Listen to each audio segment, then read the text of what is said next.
There we go. So welcome everyone. This is going to be the first of a long series on campaign development.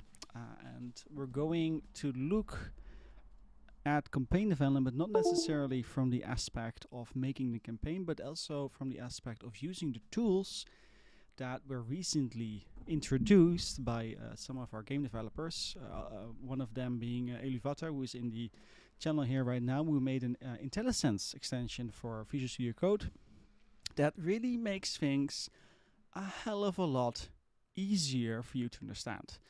It makes the entire experience of making and working with the game to make campaign maps or to make mods or to develop in the game in general feel a lot more modern, like you would expect from a programming language.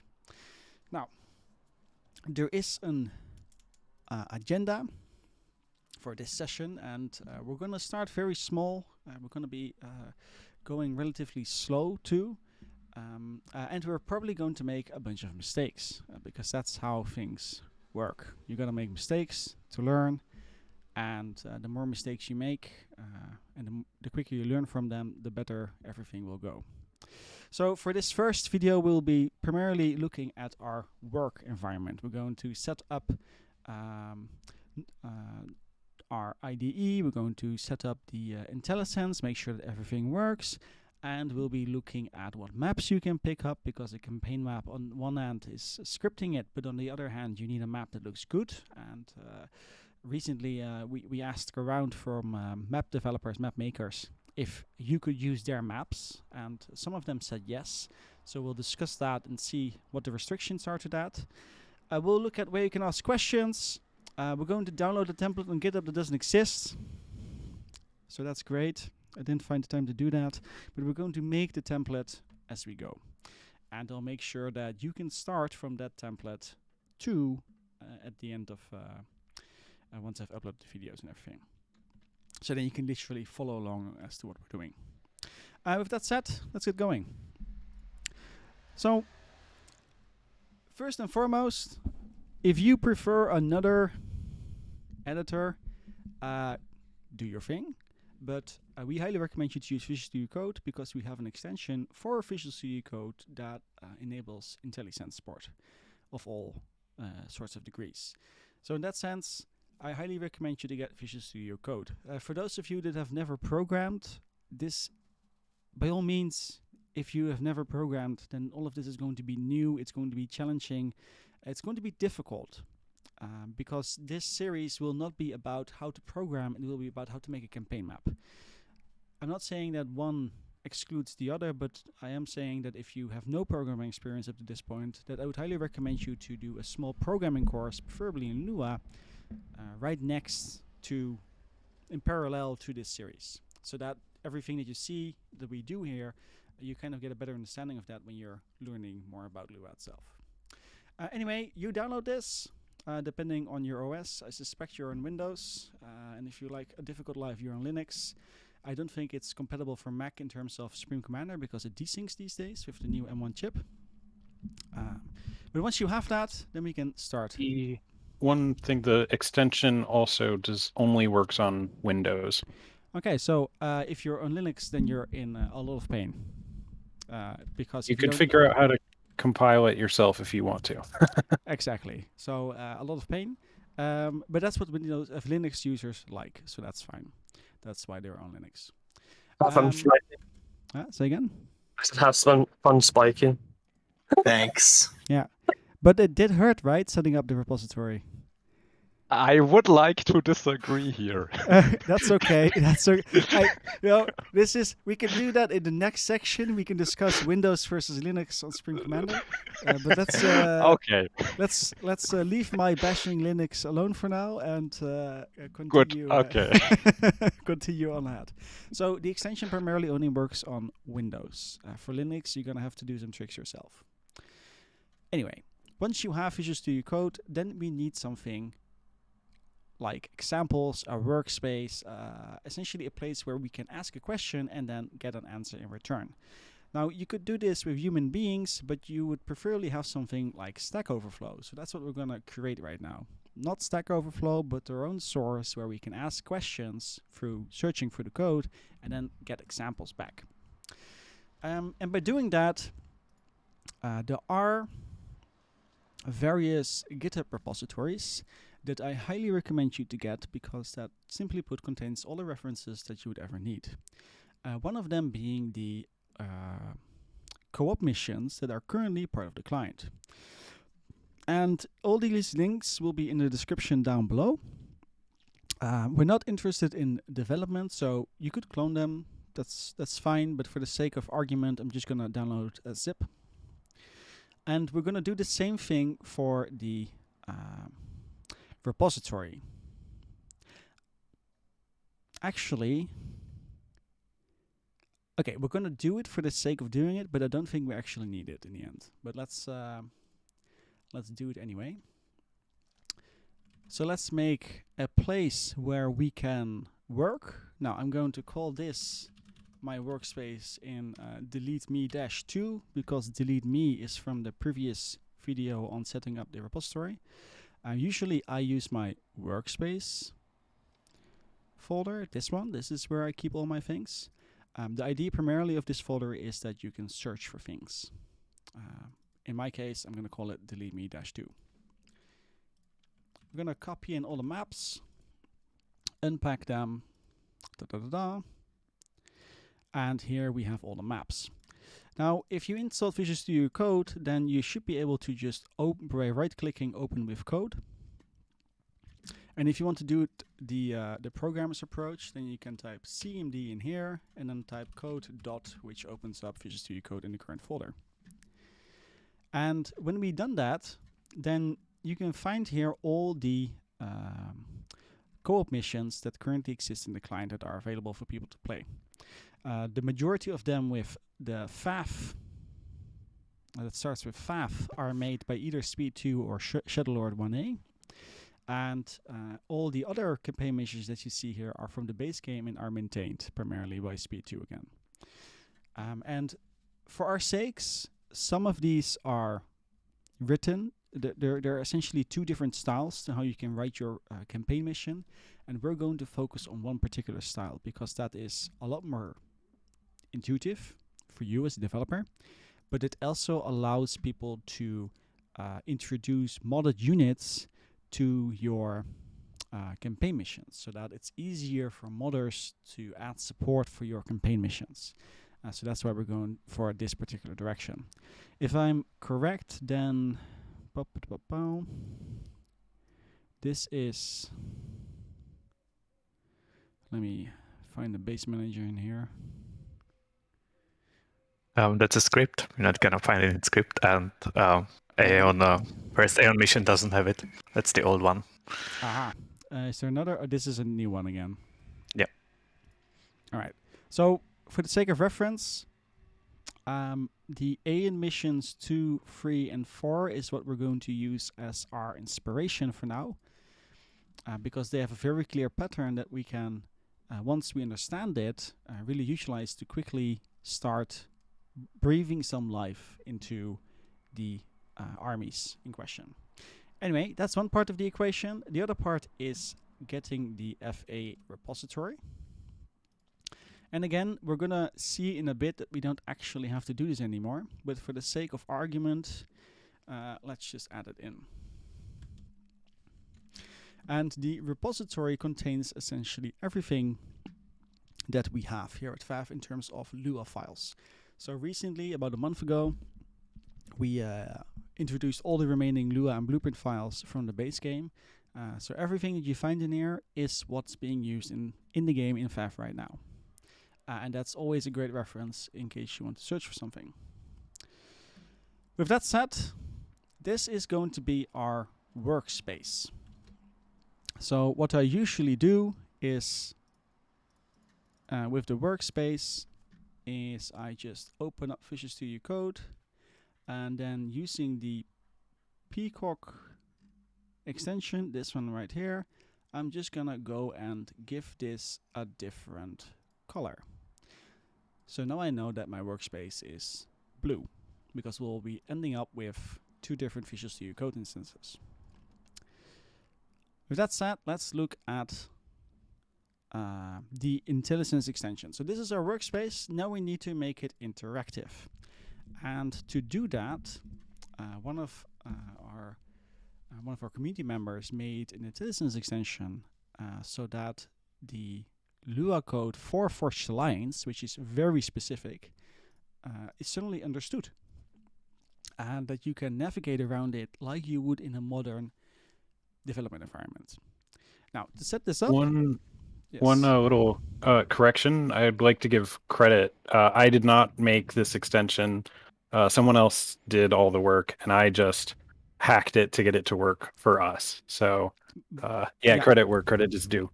Absolutely, absolutely. But the fact that you adapted it and that we didn't have that for 14 years deserves quite a bit of credit too. Thanks. I'm a bit curious if you could elaborate shortly for it. How is the FAF code specific, or what does this plugin additional to a normal Lua support plugin? I can quickly show you an example, and then Elevator can add to that. So as one example, we in FAF, we do not use the require that you have in regular Lua files. Instead, we have this self-made import statement, which refers to a file called import.lua that actually does the importing for us. That's one of the key differences, because the regular extension doesn't understand this and can't work with it.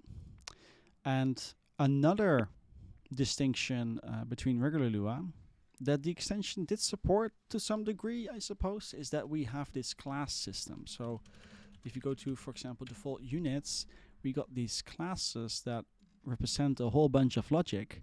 And this concept of classes is something that, again, we here introduced in the base game, or in the game, so that units can have a class hierarchy and weapons can have a class hierarchy, etc.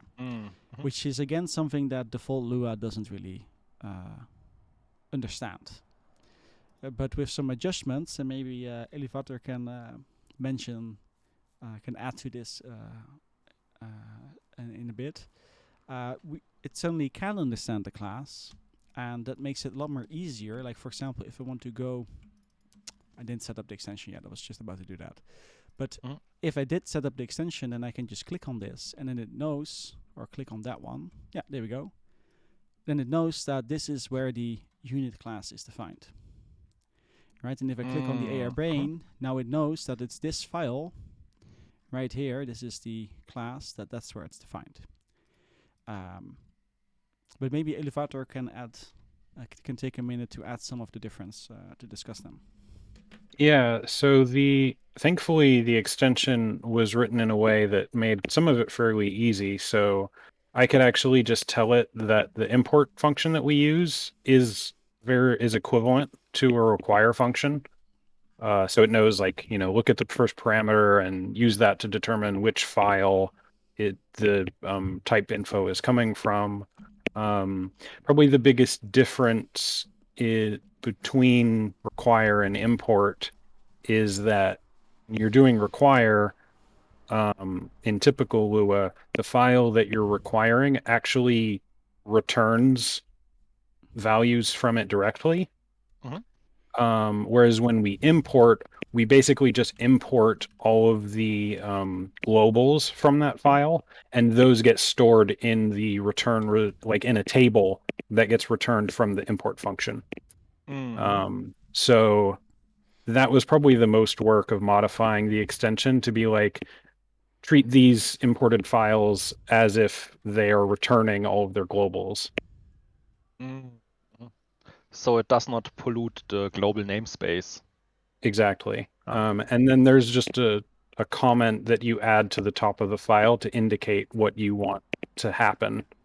So, like, there are some files that do, like, the import function is defined somewhere, and that needs to be available globally. So we give this annotation that he's highlighting right now, and that indicates that all the global values in this in this file should be available everywhere.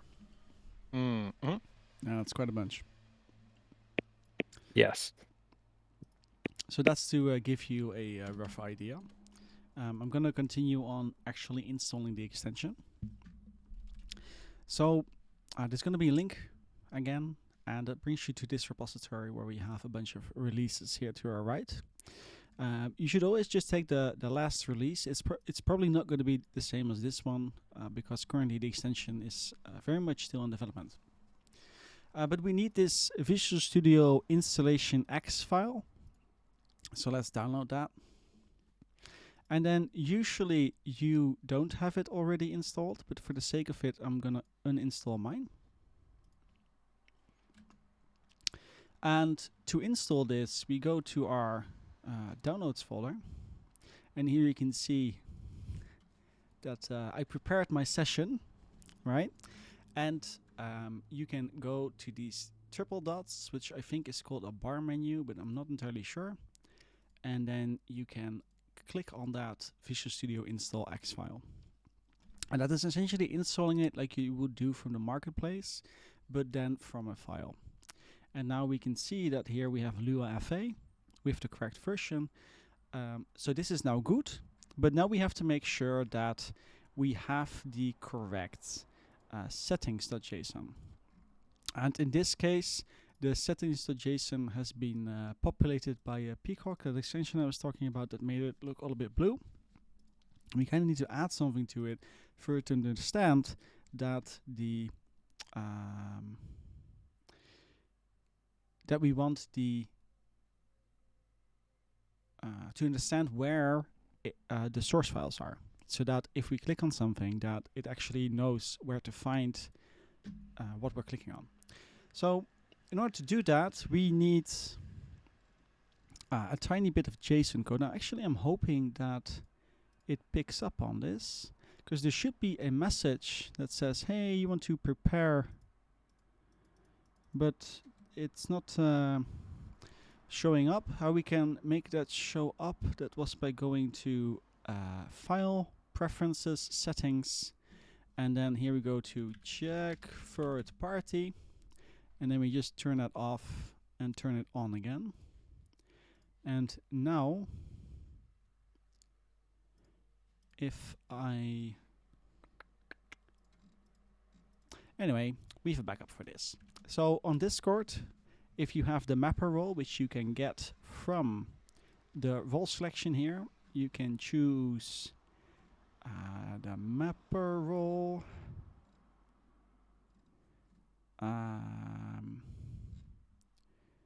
Which is somewhere in here. There it is. I think so. Yeah, that's the mapper role. And once you have that role, then this campaign general should open up for you. And we kind of want to add this to the JSON file that we have made here. Now that JSON file is in .vscode and then settings.json, and we kind of just want to do that. And make sure that's valid syntax. Now, and what we're doing here is we're essentially telling the plugin, hey, if you want to look for references, then the repo is part of the extension, and then it knows where to find those references. So now, not sure why that's red, but now if we go to our maps and we click on, say, then it should show, but maybe it is still loading. Did I break this?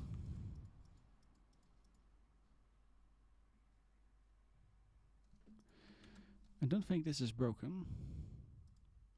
Maybe it's because FAF develop is in here too, and now there's just too many files. Oh, wait, there it goes. It's doing things. It's, yeah, there we go. So now what we have, and that is very exciting, is if we want to understand what a function does while we are working on our map, then we can just hover over it to get the description, the annotations that we made, or we can click on it, and then we can go to the definition and look at the definition itself, which is extremely exciting. For example, if we want to look at what is in this base manager file, we can just left click it, and then here we are in the base manager file.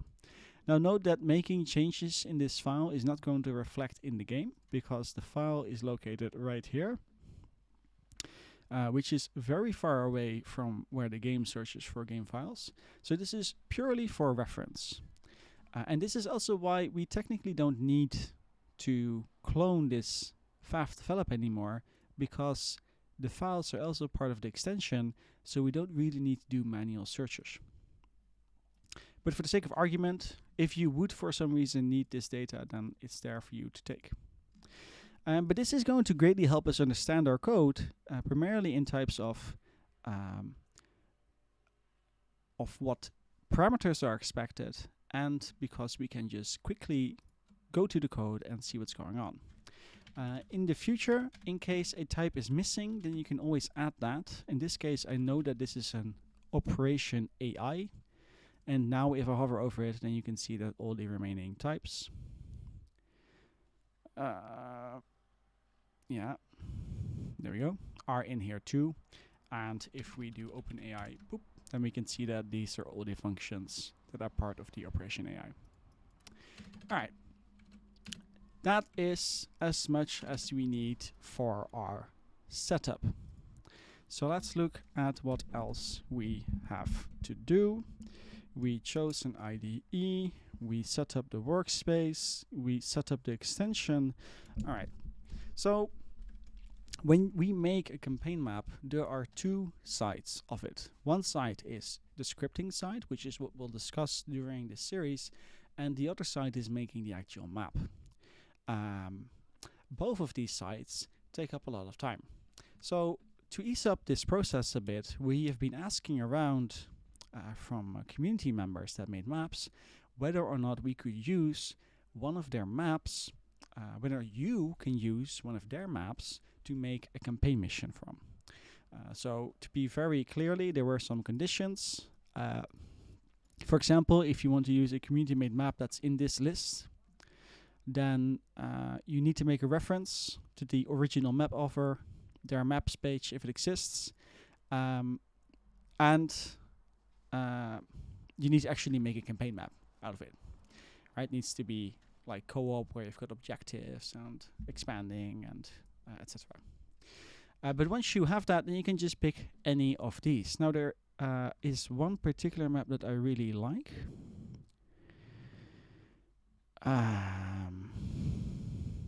It was one of these, but let me just open up the client and check in the client.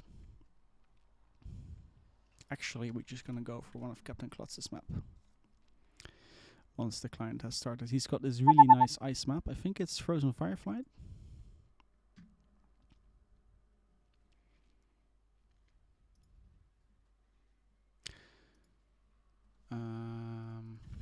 Captain Klotz. This one. Just install it. Apparently, it's got 1 out of 5 stars, which means it's a really good map. And we are now going to search for the map. Now, by default, these maps are stored somewhere here. If you don't know where it is for you, then you can go to settings here in the client, and there is this here, the maps and mods location. You can just copy that in and do that. And then here we have somewhere Frozen Fireflight. There it is. So now we can use this map to make our own co-op mission. So let's just copy that, paste that, and then call this, by all means,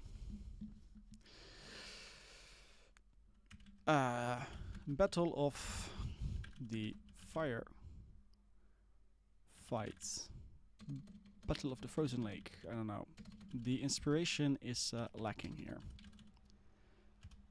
V0001. There we go. And this doesn't mean that we can actually open the map. We need to do some other things. But my primary purpose here is that you can use these community maps. The list is likely going to increase as there are some people that already agree to it, but I just didn't have the time yet to add them to the article. You can also use generated maps.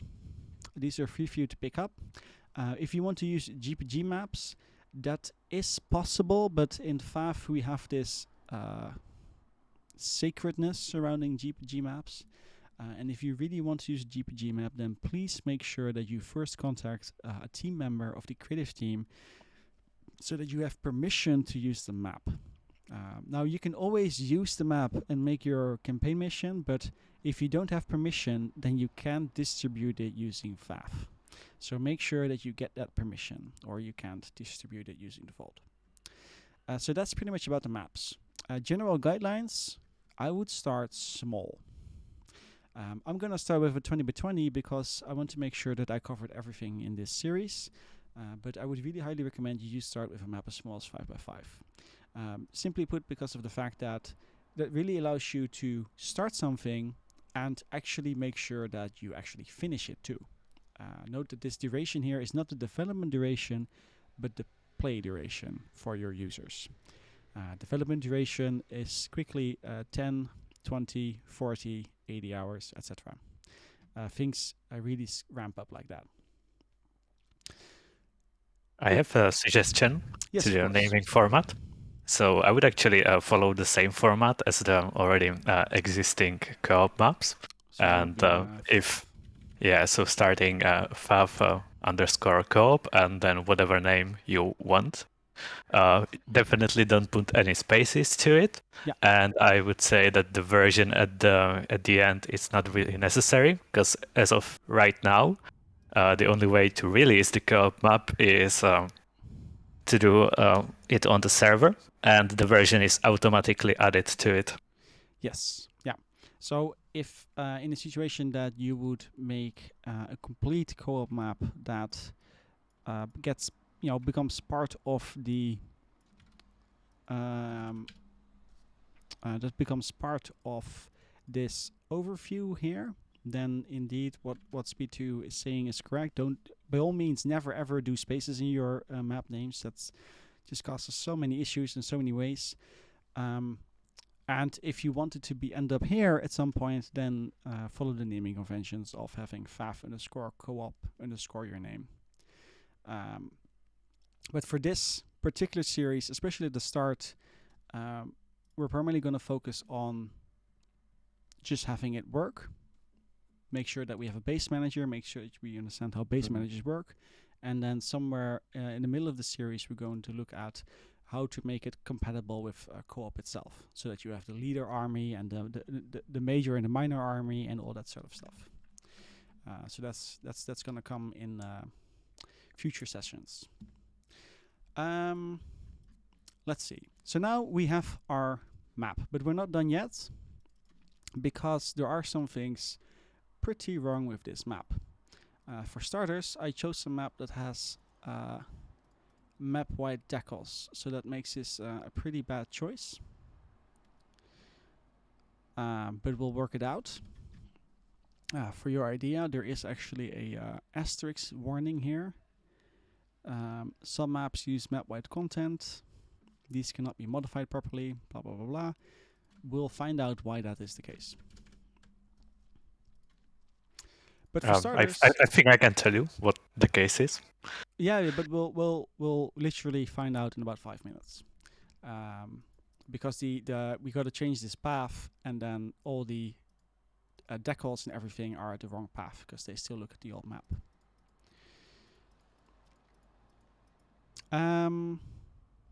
But we got to update this.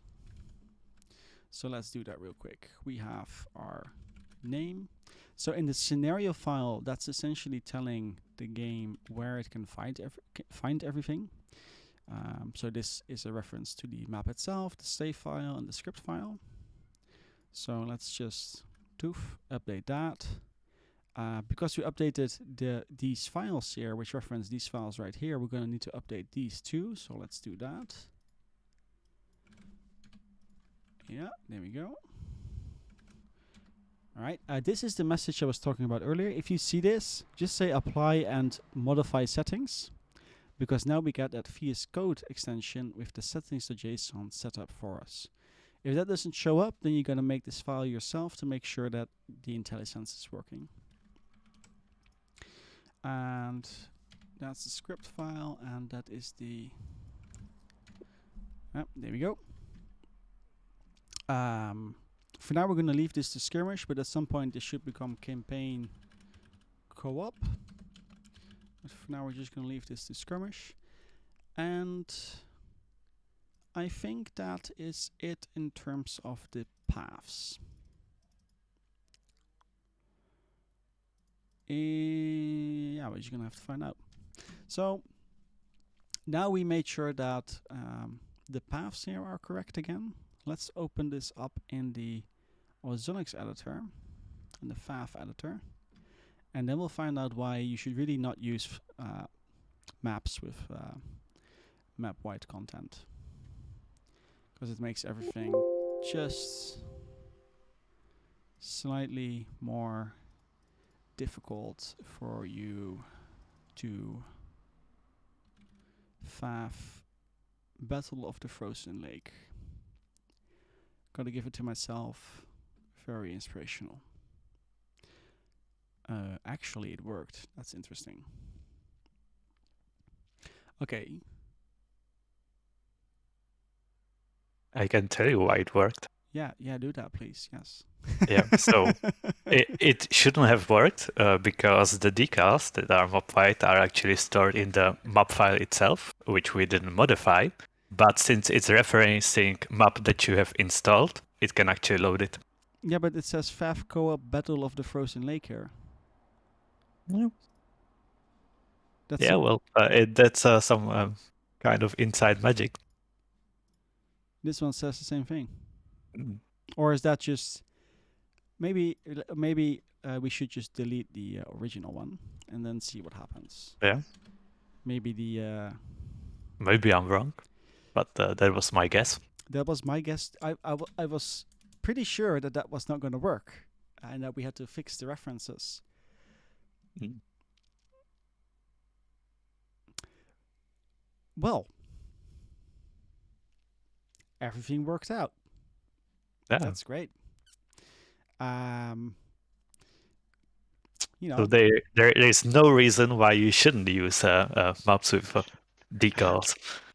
with But custom that's content. also part of Murphy's Law. I think there's a sub-law that says when you want to show someone that something does Oh. not work, it will work.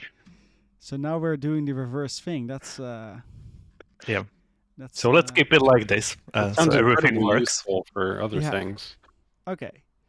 But everything works, so that's great.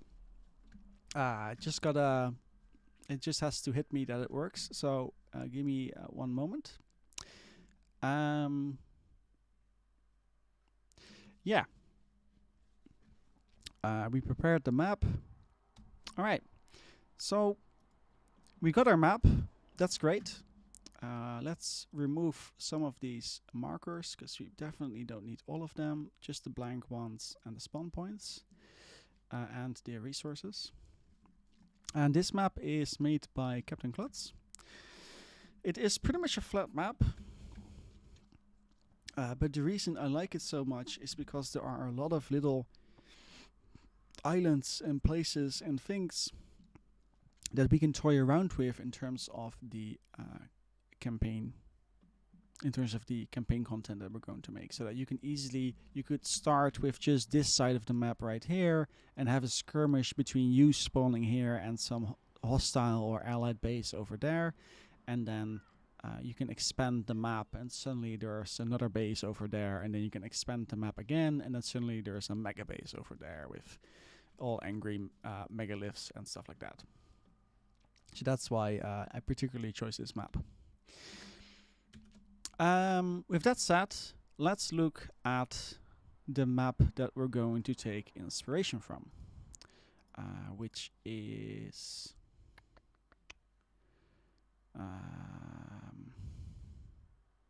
this one.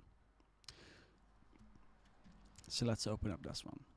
This is the second campaign mission of the AN campaign. 34 minutes. Nice. I hope my sound is pretty good. It doesn't appear to be that loud. Well, we'll find out.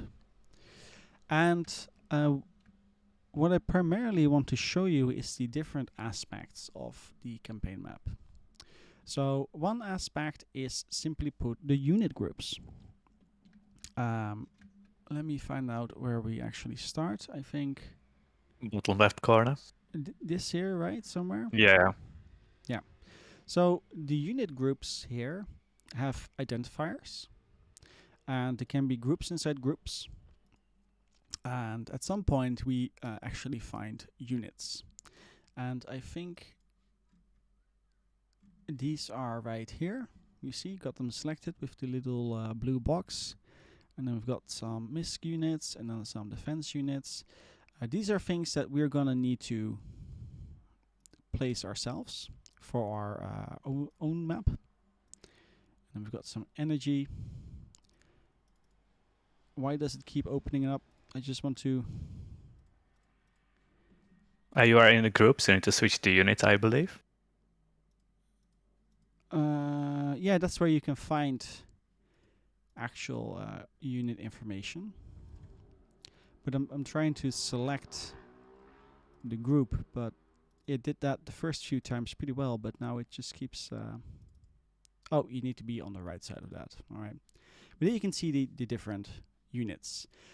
We can also see this structure here that says D1, D2, and D3. That stands for difficulty 1, which is easy, difficulty 2, which is medium, and difficulty 3, which is hard. And the idea of that format that we have is that if we spawn in D3, then all the unit groups below it are spawned in 2. So if we would have this difficulty settings here set to D1, then only this little blob here would spawn. But if we have set it to D2, then all of D1 spawns and this defense and MISC group. And if we have set it to D3, then all of D1 and D2 spawns and nothing else. And that's kind of the same pattern that we see everywhere here in terms of the AI and their initial basis. All right. Then the next part that's pretty relevant is the markers. So right now we are not seeing all the markers that are truly there.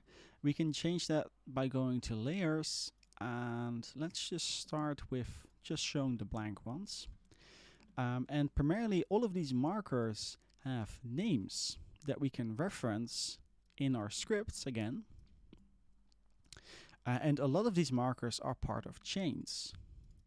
And a chain, which is this little chain right here in this case, which is the patrol for the base to defend it with its navy units.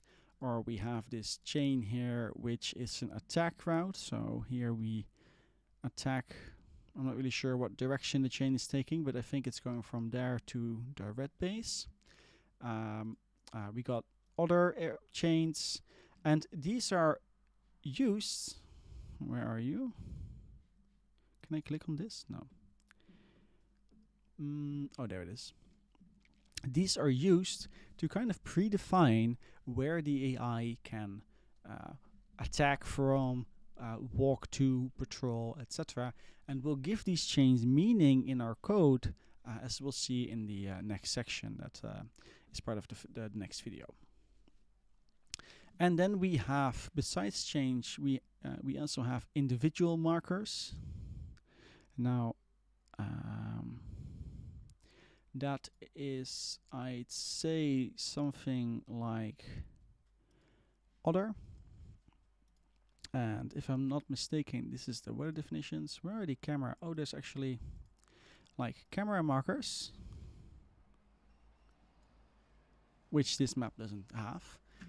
But that allows you to make a camera, which is actually kind of interesting, because if you create the marker, whoops, I'm really messing things up here, but then you can set the marker from viewport, and now you're guaranteed that the settings in this marker matches your camera. So you can create multiple markers in that case, of course, and then quite easily map your camera to various sections of your map without you having to guess where it is. But that is not really for today. That is for next week, where we start talking about cinematics. And last but not least, we have areas. And areas are pretty much what you would expect them to be. They are rectangles, and they are used to identify points of interest. For example, we have this area here for a base, which is likely used to pan towards the base so that you guarantee that the entire base is in vision. Areas are also used to say kill everything in this area of category factory or etc. And areas are also used to expand and make smaller playable areas. So I'm not entirely sure, but I think in the case of this map, we would see that this is the first playable area. Then here we have the second. And then with this little edge here, we have the third playable area. So that's pretty much about map information, which means that as we continue developing our little campaign, then you'll find out that we'll be placing markers, areas, units, unit groups accordingly, and then match those names, those identifiers that we give here, with that in the scripts. With that said, that's pretty much it for this particular section of the first session. So we're just going to take a 5 or 10 minute break. And then in the next section, we're actually just going to go in and make our own little base AI manager.